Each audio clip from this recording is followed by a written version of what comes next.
اگر آپ ان دنوں کسی مشکل میں مبتلا ہیں، کسی پریشانی میں مبتلا ہیں، تو یہ ویڈیو ضرور دیکھیے گا۔ میں یقین سے کہتا ہوں کہ اس ویڈیو کے بعد آپ بہتر محسوس کریں گے۔ ہم سب کی زندگی میں پریشانیاں آتی ہیں۔ کل رات ایک دوست ملا، آنکھیں نم تھیں، دل بھاری تھا اور کہنے لگا سب بگڑ گیا۔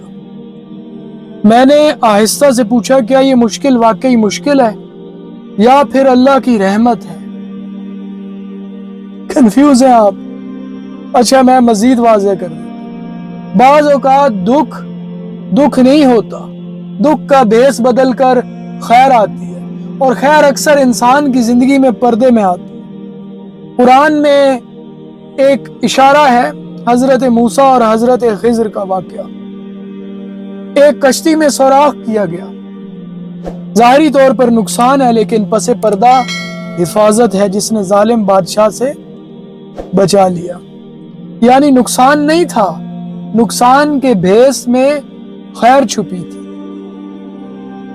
قرآن پاک کی ایک اور آیت کریمہ کا مفہوم ہے کہ کبھی تم کسی چیز کو ناپسند کرتے ہو حالانکہ اسی میں تمہارے لیے بھلائی ہو۔ اچھا آپ کو تاریخ سے ایک عبرتناک واقعہ سناتا ہوں چھوٹا سا۔ ایک بار بادشاہ کی انگلی کٹ گئی، وزیر نے کہا اس میں خیر ہوگی، بادشاہ خفا ہو گیا اور وزیر کو قید کر دیا۔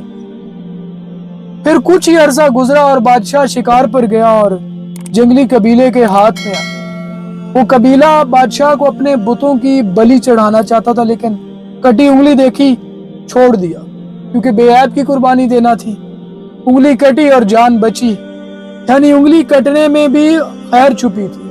خیر بادشاہ واپس آیا اور وزیر کو قید خانے سے طلب کر دیا اور پوچھا کہ واقعی میری انگلی کٹنے میں تو خیر چھپی تھی لیکن تمہاری قید میں کون سی خیر ہو سکتی ہے؟ تو وزیر مسکرایا اور بولا کہ میں قید میں نہ ہوتا اگر تو آج وہ جنگلی قبیلہ میری بلی چڑھا چکا، اس لیے میری قید میں میری جان کی حفاظت کرنی۔ سمجھ رہے ہیں؟ یعنی اللہ کی تدبیر انسان کی تدبیر سے بہتر ہے۔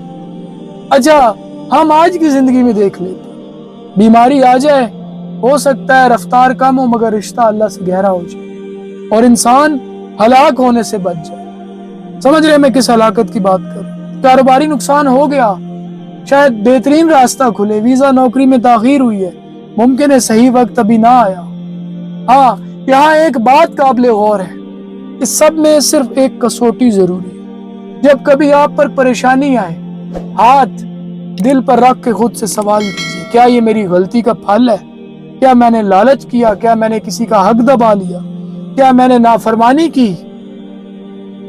اگر ہاں توبہ کیجیے، اصلاح کیجیے، حق لوٹائیے۔ یہ خیر نہیں ہے، یہ نتیجہ ہے، اور اچھی بات یہ کہ نتیجہ بدلا جا سکتا ہے سرنڈر کر لینے سے، مان لینے سے، تسلیم کر لینے سے، سچے دل کی گئی توبہ سے۔ اور اگر آپ کا دل گواہی دے کہ میری نیت صاف تھی، معاملہ درست تھا، حق ادا کیا تھا، پھر سمجھ لیجیے کہ دکھ ڈھال ہے، یہ دکھ راستہ ہے۔ آج سے یہ 5 کام شروع کر دیجیے۔ پہلا، ہمیشہ ہر کام سے پہلے نیت صاف کیجیے، ارادہ کیجیے کہ میں اپنے لیے، دوسروں کے لیے، سب کے لیے خیر چاہوں گا اور خیر کا ہی خواہش مند ہوں۔ دوسرا کام، دعا کیجیے مگر تدبیر کے ساتھ، یعنی کوشش بھی کیجیے، عملاً کچھ سٹیپ بھی لیجیے، پھر دعا کیجیے۔ تیسری بات، آج سے پہلے ابھی سے روز ایک مائکرو ایکشن شروع کیجیے۔ مائکرو ایکشن کیا ہو سکتا ہے؟ سوچیں کہ کسی شخص کا دل دکھا ہوگا میری وجہ سے، پھر اس کو معافی کی ایک چھوٹی سی کال کیجیے۔ چوتھی بات، صدقہ دینے کی عادت ڈالیے، 10 روپے کا یا 1000 کا، وہ جتنی آپ کی استطاعت ہے اس کے مطابق صدقے کی عادت ڈالیے۔ 5ویں اور آخری بات، تزکیہ کی عادت اس طرح سے ڈالیے کہ سونے سے پہلے آج کے دن میں کتنا خسارے میں رہا، کب جھوٹ بولا، کہاں غیبت کر دی، کس لمحے کسی کا دل دکھا دیا۔ یقین جانیے جب آپ انسان اپنی غلطیوں کو شمار نہیں کرے گا، اس کا نفس اسے کبھی احساس نہیں ہونے دے گا کہ وہ کیا کر رہا۔ اور جب انسان شمار کرنے لگتا ہے تب تک احتیاط کرتا ہے۔ اور چاہیں تو خود کو چھوٹا سا چیلنج دیجیے، اگلے 7 دن کا چیلنج، روز ایک نیکی، ایک غلطی کی اصلاح اور ایک چھوٹا سا قدم۔ پھر 7 دن کے بعد خود سے پوچھیں کیا میں پہلے جیسا ہوں یا تھوڑا بہتر ہوں؟ یہ ہے تزکیہ کی طاقت۔ خیر اب ہم بات کر رہے تھے کہ پریشانی میں چھپی خیر، تو یاد رکھیے اکثر لوگ تکلیف کے بعد پہلے سے بہتر ہو جاتے ہیں۔ ماہرین اسے بعد از صدمہ نشوونما کہتے ہیں، یعنی سادے لفظوں میں کہ میں یہ کہوں گا کہ دکھ انسان کو سکھا دیتا ہے۔ آج آخر میں دعا یہ کروں گا کہ اللہ پاک ہمیں ہر مشکل، ہر پریشانی میں چھپی خیر کو پہچاننے کی نظر عطا کرے، آنکھ عطا کرے۔ آمین۔